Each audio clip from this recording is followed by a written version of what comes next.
Well, hello there, I'm Drew Badger, and hopefully you are here seeking knowledge about how to express yourself in a more intelligent and beautiful way. Anyway, in this video, we are going to cover 7 words that people commonly misuse and hopefully get you to use them correctly. Let's begin. The first word is peruse, and this is something I've often used incorrectly myself. When you're thinking about perusing a book, the idea people typically have is that you're looking through something very quickly. Oh, I'm going to peruse this book in 2 minutes and take a look at it and then look at something else.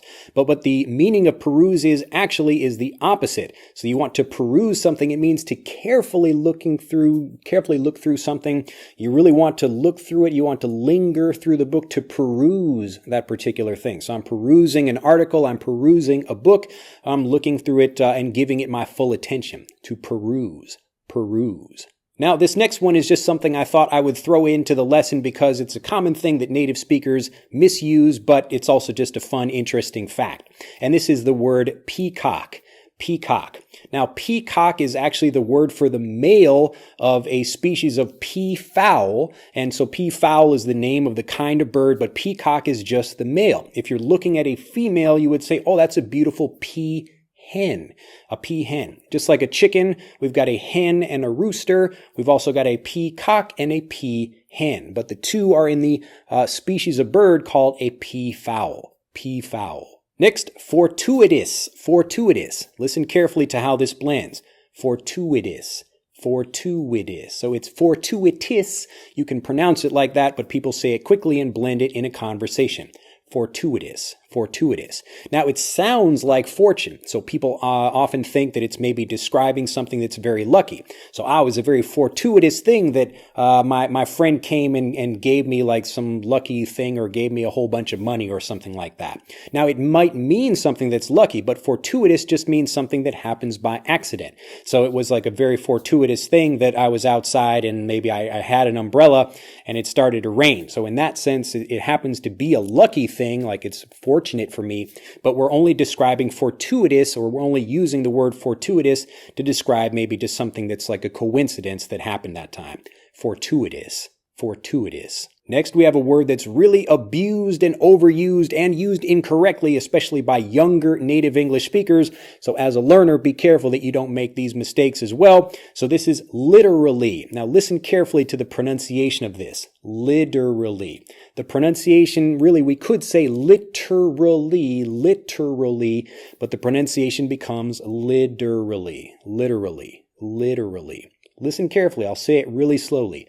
Literally, literally, literally, literally, literally. Now, what people use it for, they're kind of using it for emphasis. Young kids will say like, wow, it's like, it was literally 200 degrees outside. It was literally 200 degrees outside when maybe the temperature was 80 degrees or something like that. So this is an incorrect use of the word literally. Now, people are often using it. Again, they're using it for emphasis. They're trying to say, wow, it was literally freezing cold outside. So maybe it was 60 degrees or something, but someone felt a little bit cold, but they're describing it. They're trying to emphasize the situation by saying literally. Now, the real meaning of literally is that it's something that's real. So if you say, oh, it's literally 200 degrees outside, then it better be 200 degrees outside. So when you're talking about something, if you want to use literally and use it correctly, you're having to describe something like he was literally 8 feet tall. Means like the person was actually 8 feet tall when you saw him, not like 7'2" or whatever. So again, you're talking about literally, and you can use it that way. You're kind of emphasizing something, but you have to be describing something that's actually true. Literally, literally. Next, another commonly misused word, enormity. Enormity. And again, we've got that T in the word enormity that becomes more of a D sound. It almost disappears. Enormity. Enormity. Enormity. Now, enormity sounds like enormous. So people think about, well, it must be a huge thing, like the enormity of Godzilla or something. But we're not talking about something like that. The correct meaning of it is actually something that's like very serious. So we're talking about the enormity of the situation. Like many people were killed in some violent attack. The enormity of the situation was really surprising to people. So it was a very serious, a very important or big thing. And that's why we would use enormity in this way. But we're not talking about the physical size of something being big. If you're talking about that, you can actually just use the word enormous. enormous. Next, we've got two words, and these are really working together in conversations a lot. The first one is sarcasm, and the second one is irony. Irony. Now, people will often, whether you're a native speaker or a non-native speaker, but typically non-native speakers as well, because especially if they come from cultures where maybe sarcasm isn't maybe such like an important or common thing in everyday situations, the idea of sarcasm really is just where you're saying one thing but kind of having the opposite meaning of that. As an example, I look at my friend and say, well, that's a great outfit, but I really think it looks ugly. So I'm saying one thing, but by the tone of my voice, you can hear me being sarcastic. Often, some people that use sarcastic remarks, or they use sarcasm a lot in conversations, they have trouble maybe expressing themselves correctly because they will say a sarcastic thing, but in a straight way, like, oh, that's an ugly suit, or maybe that's a beautiful suit, but I actually mean the opposite of that. So I'm saying one thing like, wow, that's a really beautiful suit. So it sounds like I'm being sincere. I'm not being sarcastic, but I am actually expressing something. If you say, oh, really? Do you really like the suit? And I say, no, it looks awful.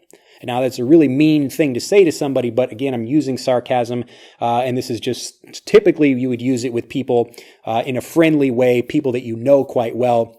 But that's sarcasm. Now, irony is a related thing with this. It's usually the opposite of the thing you were expecting. So I'll give you just a quick story about irony from my own life.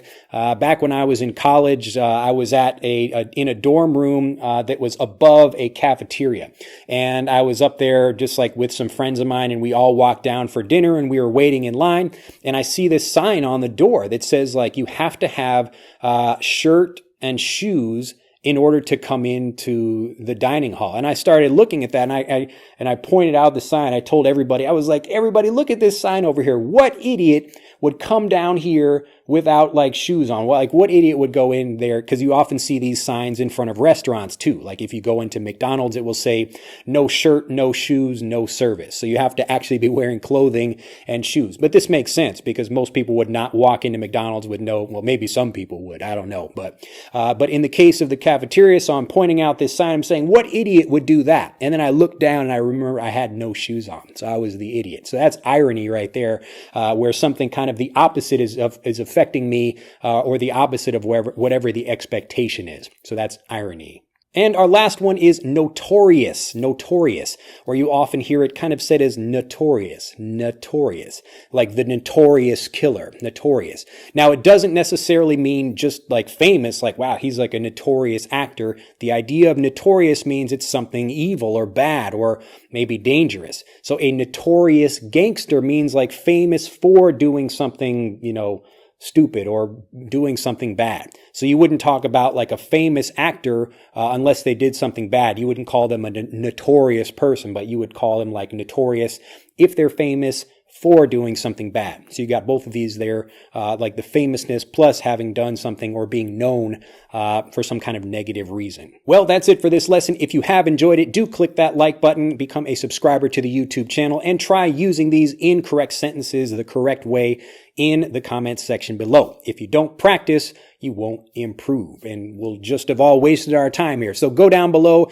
try at least one of these, and try using it correctly in a sentence like I was perusing the book for 25 minutes or something like that. Don't type that one, but just try to use something interesting just to show that you're remembering what you're learning here. And finally, if you'd like to learn more about how you can improve not only to use grammar correctly, but for all of the other habits you need to develop in order to become a confident, successful English speaker, click on the link in this video to take our free English fluency quiz. It will tell you exactly what you need to focus on for your particular situation, and I look forward to helping you with that absolutely free at EnglishAnyone.com. Have a fantastic day, and I will see you in the next video. Bye-bye.